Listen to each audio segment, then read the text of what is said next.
আসসালামু আলাইকুম। আমি বর্তমানে বাংলাদেশ বার কাউন্সিল দ্বারা পরিচালিত অ্যাডভোকেট এনরোলমেন্টের জন্য যে ভাইবা ভয়েস পরীক্ষার জন্য কিছু গুরুত্বপূর্ণ টিপস আপনার দেওয়ার জন্য এখানে আমি আলোচনা করতে চাচ্ছি। আমার অনেক বন্ধু-বান্ধব এবং অনেক ছোট ভাই-বোনেরা যারা আছে আমার কাছে বিভিন্ন সময় বিভিন্নভাবে তারা আমার মেসেজ ইনবক্সে তারা মেসেজ দিচ্ছেন। আমি সবার মেসেজ সবসময় রিপ্লাই করতে পারছি না, কারণ because of my time is not covering all this things. আমি সময়ের অভাবে দিতে পারছি না, এই জন্য আমি আন্তরিকভাবে দুঃখিত, সবার কাছে আন্তরিকভাবে দুঃখিত। তো এখন আমি আপনাদের যে বিষয়টি নিয়ে আলাপ করতে চাচ্ছি সেটা হচ্ছে ভাইবা ভয়েসের প্রিপারেশন এবং কীভাবে আপনি ভাইবা ভয়েস পরীক্ষায় অন্তর্গত হবেন।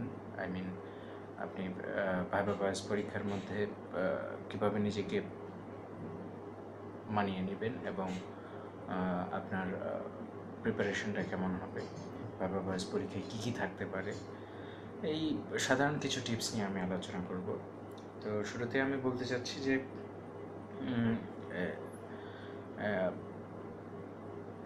Technique of viva voice.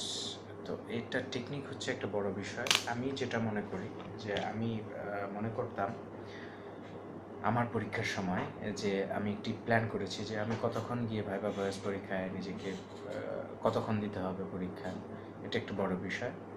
তো সেজন্য আমি একটা মিনিমাম 5 মিনিট সময়ের জন্য নিজেকে প্রিপেয়ার করছি যে আমাকে 5 মিনিট সময় ভাইবা ভয়েস এক্সামিনেশনে আমার যিনি পরীক্ষক থাকবেন তাদেরকে ফেস করতে হবে। তো মোটামুটিভাবে ওই সময়টুকুর জন্য একটা প্ল্যান করা যে কীভাবে কী করব।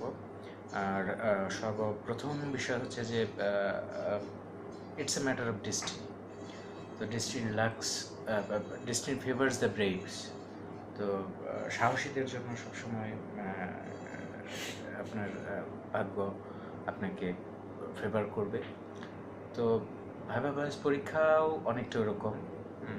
আমি আমার এই ভিডিওটি সেই ভাইবা ভয়েস পরীক্ষার্থী যারা থাকবেন তাদের যদি বিন্দুমাত্র উপকারে আসে, কোনো একজনের যদি বিন্দুমাত্র উপকারে আসে, তাহলে আমার এই প্রচেষ্টা সার্থক হবে বলে মনে করি, আলহামদুলিল্লাহ। তো এখানেই প্রথম বিষয় হচ্ছে যে you have to prepare yourself. Prepare দুভাবে হতে পারে প্রিপারেশনটা। একটা হচ্ছে যে আপনার বাহ্যিক প্রিপারেশন, সেটা কীভাবে হবে।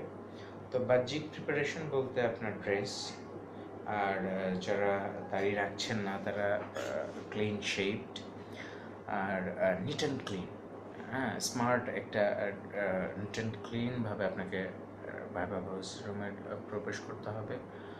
আর আরেকটা বিষয় হচ্ছে you have to know the environment, যে কেমন এনভায়রনমেন্ট হতে পারে, ওই এনভায়রনমেন্টের সাথে নিজেকে মানিয়ে যাওয়া, তাহলে এটা আরেকটি স্মার্টনেস।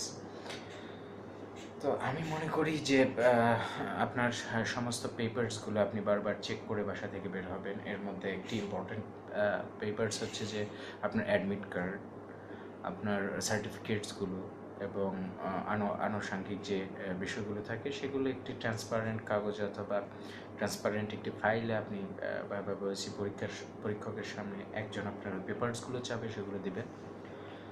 তো এনিওয়ে, ওটা আমি অনেক ভিতরের কথা বলে ফেলেছি। আমি শুরুতে আরেকটু বলতে চাই যে আপনাকে আরেকটি প্রিপারেশন আছে, সেটা হচ্ছে আপনার অ্যাকাডেমিক্যাল প্রিপারেশন। আপনাকে আগেই জানতে হবে হোয়াট ইজ অ্যাকাডেমিক্যাল প্রিপারেশন। হ্যাঁ, আপনি কিন্তু অলরেডি দুটো অ্যাকাডেমিক্যাল প্রিপারেশনে খুব ভালোভাবে পাশ করেছেন। একটি হচ্ছে আমি বলবো সেগুলো একটা যুদ্ধ, কারণ অনেক লোক পরীক্ষা দিচ্ছে but they are not getting proper backup from their exams. এর মধ্যে একটি হচ্ছে এমসিকিউ আর একটি হচ্ছে রিটেন এক্সামিনেশন। আপনারা যারা ভাইবা ভয়েস পরীক্ষা দিবেন তারা অলরেডি ওই দুটো লেভেল ক্রস করেই এই স্টেজে এসে পৌঁছছেন। এবং আমি মনে করি এটা যদি একটা গেমের মতো তুলনা করা হয় তাহলে আপনারা already third stage, I mean final স্টেজে। এরপর আপনারা এনরোলমেন্টের যে সনদটা সেটা পেয়ে যাবেন ইনশাআল্লাহ এনরোলমেন্টের পরে। তো এটা খুব ইম্পর্ট্যান্ট একটা ম্যাটার। এই জন্য ওই বাহ্যিক প্রিপারেশনের সাথে আপনার ইন্টারনাল যে প্রিপারেশন সেটাও খুব জরুরি। তো সেক্ষেত্রে আপনাকে জানতে হবে যেটা হচ্ছে যে আপনার যে সিলেবাসটা খুব ভালোভাবে আপনাকে জানতে হবে এবং পড়তে হবে, এবং সেই সিলেবাস অনুযায়ী আপনার যে কারিকুলামগুলো আছে সেগুলো সাজাতে হবে। হ্যাঁ, তো ওই সিলেবাস সম্বন্ধে একটা স্বচ্ছ আইডিয়া আপনাকে থাকতে হবে, একটা বড় বিষয়। আর আরেকটা হচ্ছে যে লিস্ট ওয়াইজ পড়া, যে আমি সিপিসি মানে দেওয়ানি কার্যবিধি আইনের এভাবে পড়ছি, এবং সেকশন ওয়াইজ যতটুকু পারেন আপনি সেকশন ওয়াইজ আপনার রিপ্লাইগুলো তৈরি করার চেষ্টা করবেন। আর আরেকটি ইম্পর্টেন্ট বিষয় হচ্ছে যে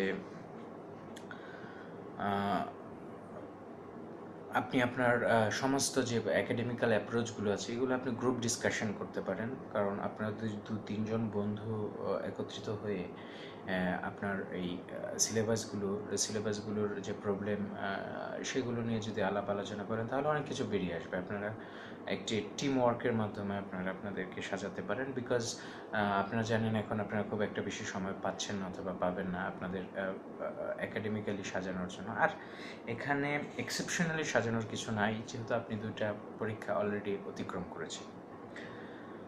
তো আমার যারা ছোট ভাই বোন এবং বন্ধু আছেন তাদের সবার জন্য রইল শুভকামনা, যে যাতে আপনারা আপনাদের অ্যাকাডেমিক্যাল এবং 2 টাইপের প্রিপারেশন, একটা হচ্ছে বাহ্যিক আর একটা হচ্ছে ইন্টারনাল, দুটো প্রিপারেশনে যাতে ভালোভাবে নিয়ে আপনারা আপনাদের ভাইভা ভার্সি পরীক্ষায় উত্তীর্ণ হতে পারেন, সে বিষয়ে আমার শুভকামনা রইল। আরেকটা বিষয় হচ্ছে যে আপনাকে যে প্রিপারেশনটা নেবেন সেখানে আপনার ক্লিয়ারনেসটা থাকতে হবে। আপনার ক্লিয়ারনেস বলতে সেখানে বোঝাচ্ছে যে আপনি যে পরীক্ষার রিপ্লাই অ্যান্সারগুলো দিবেন সেটা হতে হবে গোছানো, একটা বড় বিষয়। আরেকটা বিষয় হচ্ছে সেখানে আপনার ভাষাগত দিকটা বেশ পরিচ্ছন্ন ভাষা হতে হবে, নট অগোছালো। আর সেখানে আঞ্চলিকতা যতটুক পারবেন, যদি কারোর আঞ্চলিক ভাষা থেকে থাকে সেটাকে দূরে রাখতে, কারণ ওই বিষয়গুলো অনেক সময় অন্তরায় হয়ে দাঁড়ায়। আর সাইকোলজিক্যালি অ্যাডভান্টেজ হচ্ছে যে আপনার মনে রাখতে হবে যে আপনার যত পরীক্ষক আছেন ওনারা আপনাকে সনদটি দেওয়ার জন্য ওখানে বসেছে, নট ইউর রাইভাল, আপনার প্রতিদ্বন্দ্বী না। কারণ আরেকটা বিষয় হচ্ছে এটাও মনে রাখতে হবে তারা আপনার ওখানে কী কারণে বসছেন। They just want to see your presentation, speaking skills, and another matter is যে আপনার কমিউনিকেশন স্কিলটা কীরকম, আপনি how to you communicate with others, এই একটা বড় ইম্পর্টেন্ট ম্যাটার, যে সেই কমিউনিকেশনটা আপনি যদি প্রপারলি করতে পারেন তাদের সাথে। তো এখানে ভাইভা ভার্সি পরীক্ষায় যে আপনার প্রশ্ন করবে প্রশ্নটি খুব ভালোভাবে শুনে উত্তর দেওয়া। আরেকটা বিষয় হচ্ছে যে আমি এখন যেহেতু আমার বাহ্যিক বিষয়গুলো আলাপ হয়ে গেছে, আর আরেকটা বিষয় হচ্ছে যে ওখানে যে কেউ যে কোনো প্রশ্ন করতে পারে, আপনার অবস্থার উপর নির্ধারিত হয়ে যে কোনো জাস্টিস যে কোনো প্রশ্ন করতে পারে। আমার অনেক ভাই, বড় ভাই, এবং আমার যখন পরীক্ষা হয়েছিল তখন আমার অনেকেই আছে যারা আমাকে শুরুর দিকে অনেক ধরনের নেগেটিভ মন্তব্য করেছিল, পজিটিভ মন্তব্য করেছিল, এরকম অনেক কিছু থাকবে। That doesn't matter. The matter is that how much you are getting from them. That's very much important. তো এই ইম্পর্টেন্ট ম্যাটারগুলো আপনাদেরকে, গুরুত্বপূর্ণ ব্যাপারগুলো আপনাদেরকে খুব মাথায় রেখে খেয়াল করে কাজ করতে হবে। আরেকটি যেটা ইম্পর্টেন্ট বিষয় সেটা হচ্ছে যে আপনি যখন ভাইভা ভার্সি পরীক্ষার হলে যাবেন বেশ আগে থেকে নিজেকে প্রিপেয়ার করবেন। আগে থেকে প্রিপেয়ার বলতে আপনি জানেন যে কবে আপনার পরীক্ষা হবে, কটার সময় আপনার পরীক্ষা হবে, বাট ওখানকার এনভায়রনমেন্টটা আমার কাছে ইম্পর্টেন্ট বলে মনে হয়। কারণ হচ্ছে যে আপনি যদি সকালে যান তাহলে আপনি ওখানকার পরিবেশের সাথে আপনার ভিতরে যে উৎফুল্ল ভাব থাকুক অথবা অস্থিরতা ভাব থাকুক, সেটা ওই পরিবেশে একটু বেশি সময় যদি আপনি কাটান তাহলে আপনি ওই পরিবেশের সাথে কিছুটা ইউজ টু হয়ে যাবেন। তো পরিবেশের সাথে খাপ খাইয়ে নেওয়া একটা বড় বিষয়। তো এই খাপ খাইয়ে নেওয়াটা খুব ইম্পর্টেন্ট। আরেকটা বিষয় হচ্ছে যে খাপ খাওয়ানোর সাথে আপনি ওখানকার বিভিন্ন মানুষের অ্যাপ্রোচ সম্বন্ধে দেখবেন। হ্যাঁ, ওগুলো আপনার জন্য হয়তো খুব একটা ম্যাটার করবে না, বাট ওখানে অনেক উৎকণ্ঠা বিরাজ করবে স্বাভাবিকভাবেই।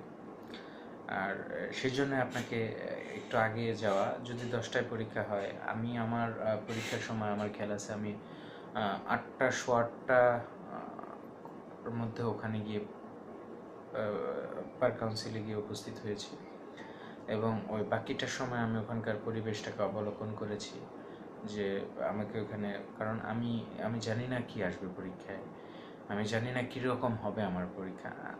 আমি কিছুটা নার্ভাস ছিলাম যে কেমন হবে কি হবে। এই উৎকণ্ঠাটা তার সবারই থাকবে, সেটা হয়তো রিমুভ করা সম্ভব না। আর অনেকেই বলে বই পড়ার দরকার নেই, শুধু তুমি এভাবেই প্রিপেয়ার হও। নট দ্যাট, আপনাকে যে কনফিডেন্ট লেভেলটা গ্রো করার জন্য সাইকোলজিক্যালি আপনার সিলেবাস সম্বন্ধে আইডিয়া থাকাটা খুব ইম্পর্টেন্ট। আপনি যদি না জানেন যে কোনটা পরীক্ষা আসবে অথবা কীভাবে পরীক্ষা দেব, কী হবে না হবে, তাহলে আপনি সাইকোলজিক্যালি নেগেটিভ অ্যাপ্রোচে থাকবেন যে ওহো আমি তো জানি না, ওহো আমি তো মনে হয় পারবো না। তো এই যে এই বিষয়গুলো আপনার ভিতরে থাকলে আপনি খুব একটা ফলপ্রসূ রেজাল্ট নাও পেতে পারেন। যার ফলশ্রুতিতে আপনার ক্লিয়ার একটা সিলেবাস সম্বন্ধে আইডিয়া থাকতে হবে। আরেকটা ইম্পর্টেন্ট বিষয় হচ্ছে যে এই সমস্ত কিছু বিবেচনা করে আপনাকে ওখানে অ্যাপিয়ার হতে হবে। তো আমি আমার ভাইবা ভর্সি পরীক্ষায় পরীক্ষক ছিলেন বর্তমান প্রধান বিচারপতি। তখন তিনি প্রধান বিচারপতি ছিলেন না, আলহামদুলিল্লাহ। আমি মনে হয় উনি যদিও অনেক ফ্রেন্ডলি হয়তো ছিলেন তখন, কিন্তু আমার কাছে ওনার তখনকার চেহারাটা, আমি জানি না আজরাইলের চেহারা কেমন হবে, কিন্তু আমার কাছে মনে হয়েছে যে এটা হয়তো আজরাইলের চেহারার থেকে বেশি কিছু একটা। বাট হি ইজ আলহামদুলিল্লাহ, he was quite gentle and friendly on that. But সে আসলে জহুরি সবসময় আপনার মুক্তা অথবা হীরা দেখে পরীক্ষা করে, ঠিক সেরকম পরীক্ষক ভালো একজনকে পরীক্ষা করে, যেখানে তারা পাশ করে তারা সবাই অবশ্যই ওয়েল এস্টাবলিশড। তো এটা একটা বড় বিষয়। আর আপনি জানেন অথবা বলতে পারেন না অথবা প্রকাশ করতে পারেন না, তাহলে কিন্তু আপনার সেই জানার কোনো দাম নেই, আর সেই জানাটা আপনার জন্য ফলপ্রসূ হবে না। তো ওখানে হচ্ছে সেই জিনিসটা ব্যক্ত করার জায়গা আছে। আপনি যে এমসিকিউ পরীক্ষা, রিটেন পরীক্ষা, লিখিত পরীক্ষা যেগুলোতে পাশ করেছেন, সেগুলোতে আপনি যে আপনার জানার বিষয়গুলো, সেগুলোকে কিভাবে প্রকাশ করবেন, প্রকাশের ভঙ্গিগুলো, এগুলো জাস্টিফাই করা ওখানকার একটা প্রধান বিষয়। তো আমি এখন শুরুতেই বলেছি যে আপনাদেরকে এই কিছু টিপস দেওয়া। তো কিছু টিপসের মধ্যে আমি বেশ কিছু কথা বলে ফেলেছি অলরেডি। তো শুরুতে আপনি যখন পরীক্ষার হলে যাবেন, আপনাকে ওখানে লিস্ট আনানো থাকবে আপনার রোল নম্বর অনুযায়ী। আপনি সেই রোল নম্বর অনুযায়ী দেখে লিস্ট অনুযায়ী আপনার পরীক্ষার হলের সামনে অনেক লাইন হয়ে যায়, সেখানে আপনি লাইনে দাঁড়িয়ে যাবেন, এবং সবসময় আপনি গুড ম্যানার যাতে থাকে সে বিষয়টি বজায় রেখে আপনি কাজ করবেন।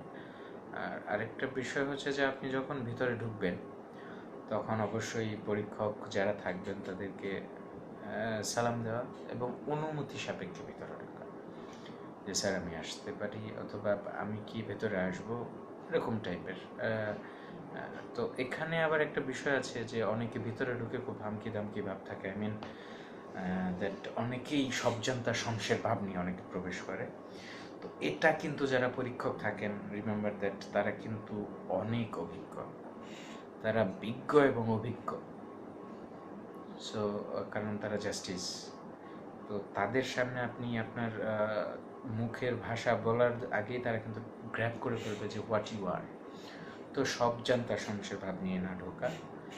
এবং আরেকটা বিষয় হচ্ছে যে আপনি যখন ঢুকলেন, ভেতরে ঢোকার পরে তাদের অনুমতি সাপেক্ষে বসা, যে আপনি গিয়ে তাদেরকে সালাম অথবা অনুমতি সাপেক্ষে ঢোকার পরে আপনার একজন থাকবেন যিনি আপনার কাছে আপনার একাডেমিক যে অ্যাডমিট কার্ডস, তারপর সার্টিফিকেটগুলো আছে সেগুলো একজন চাবেন তার কাছে সেগুলো আগে এগিয়ে দেওয়া, এবং তার পরবর্তীতেই আপনি সেখানে দাঁড়িয়ে থাকলেন একটি চেয়ারের পাশে, তখন তো যদি জাস্টিসটা ওনারা বলেন যে জি আপনি বসুন, তাহলে আপনি বসলেন খুব ওয়েল ম্যানার বিহেভিয়ারে। আরেকটা বিষয় হচ্ছে যে আপনি ওখানে গোমরা ভাব নিয়ে না থাকা, এটা খুব ইম্পর্ট্যান্ট। অনেকে গিয়ে জানি না খুব নার্ভাস ফিল করছি, ওখানে খুব কাজুমাজু করে গোমরাভাবে বসে আছি, তো এটা একটা আরেকটা ম্যাটার। তো ওনাদের কাছে যখন আপনি বসবেন আপনার মুখটা যাতে একটু স্মাইলি ফেসে থাকে। এখনকার সময় অনেকেই অনেক সেলফি তোলেন, অনেক কিছু, অনেক এক্সপার্ট তারা অলরেডি স্ক্রিন টেস্ট করে ফেলেন। তো এখানে বিষয় হচ্ছে যে স্মাইলি ফেস একটু থাকা। আর আরেকটি বিষয় হচ্ছে যে আবার দাঁত খিলখিলিয়ে স্মাইলি ইটস নট দ্যাট অ্যাডভাইসেবল।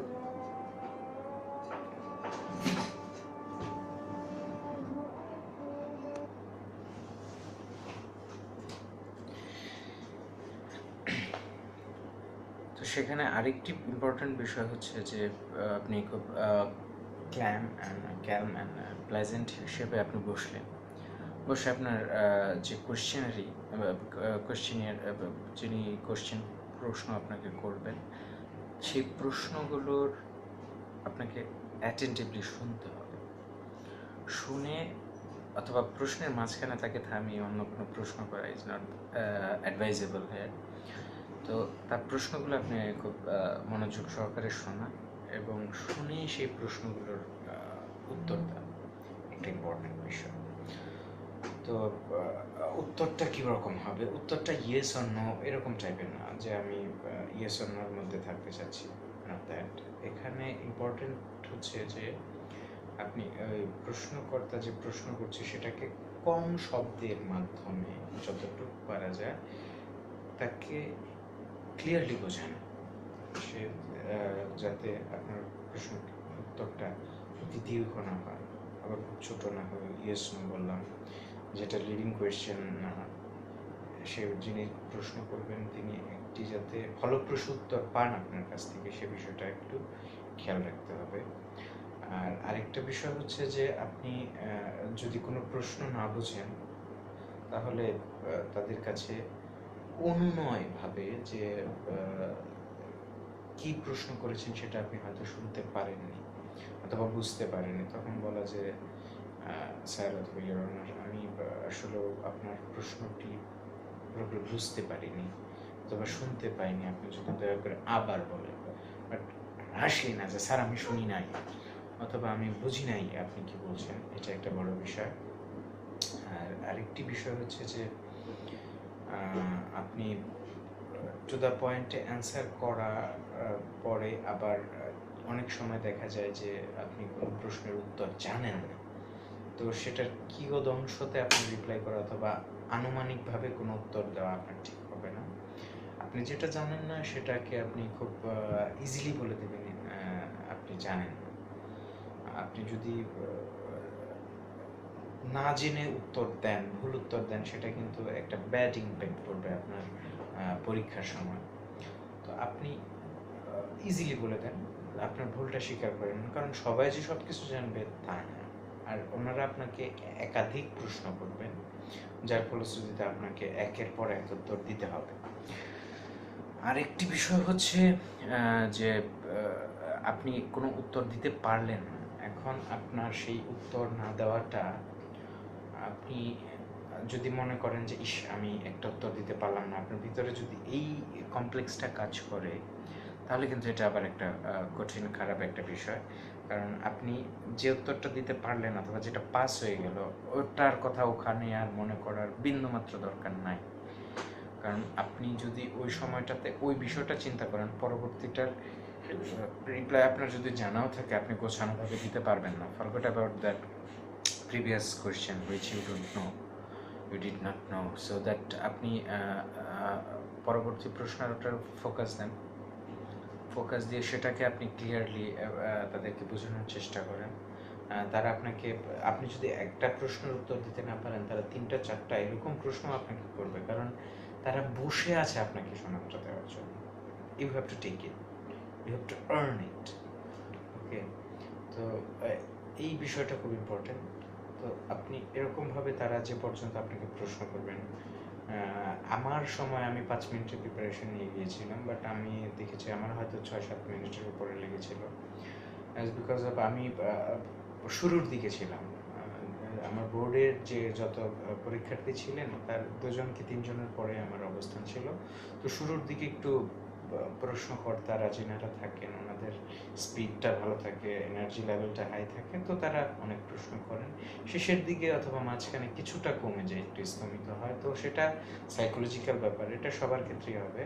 কিন্তু আপনি ডোন্ট থিঙ্ক অ্যাবাউট ইট যে আপনার কোন টাইপের কতক্ষণের প্রশ্ন। You have to prepare yourself, যে আপনাকে 1 মিনিট করুক আর 10 সেকেন্ড করুক আর 10 মিনিট করুক, সেটার জন্য আপনাকে প্রিপেয়ার্ড হতে হবে।